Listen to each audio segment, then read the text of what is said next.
Hello and welcome to this overview video of our enhanced timeline in NewsWhip Spike. This significant update brings a social first perspective to your monitoring and analysis. For years, the timeline widget has been one of our most popular tools, providing a real time visualization of public and media interest, and now we've expanded it with Instagram, Reddit, and X, with Facebook and TikTok coming soon. So, here's a quick dashboard about a recent story involving a potential US government contract for Tesla's armored trucks.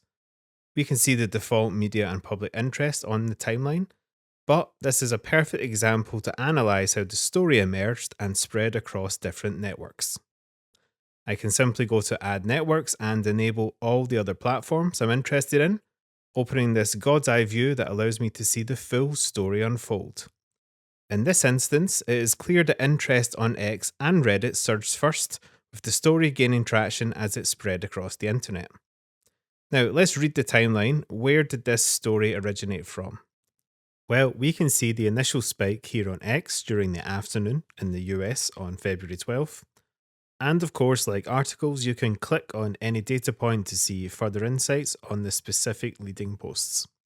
The story first broke on X when Ryan Grimm, co-founder of Drop Site News, posted about it with engagement hitting 13,000 interactions within 3 hours. He also linked to this article, which we can see here as well. Reddit saw immediate traction as well, with the story appearing across subreddits like Real Tesla and In the News. While X had a rapid spike in engagement, Reddit discussions continued to evolve over multiple days, reaching their peak well after new posts had slowed. Mainstream media and Instagram reacted more slowly, with web articles and news coverage picking up on the story on February 13th, following further developments.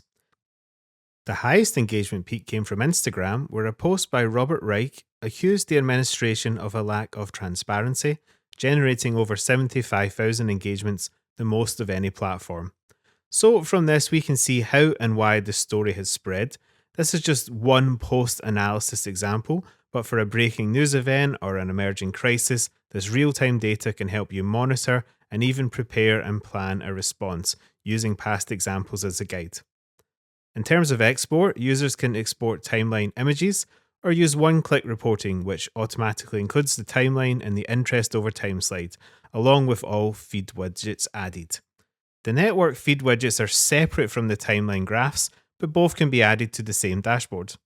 In fact, this is a good example to showcase some benchmarking and competitor analysis between a few worldwide publishers. Here we are source tracking their own sites and accounts.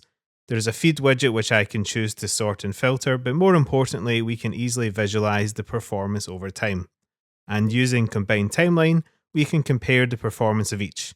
We have articles, the public interest with them, and social networks. Here is X. We can see the BBC is doing very well, so we can hide them to see how the others are doing more closely.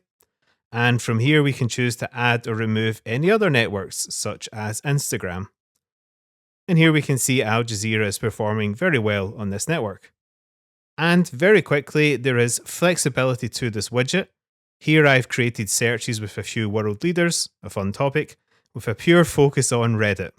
Of course, this could be any topic and any network. We can click around to see the news that Macron was involved with this last week and who it was with. And before I forget, each timeline allows you to choose different display metrics, which can include just interactions or graphs also containing previous period comparisons, as well as versus post numbers. And that's it. This is an exciting addition that should set us all up for the emerging social first media landscape we now find ourselves in. Thanks for watching.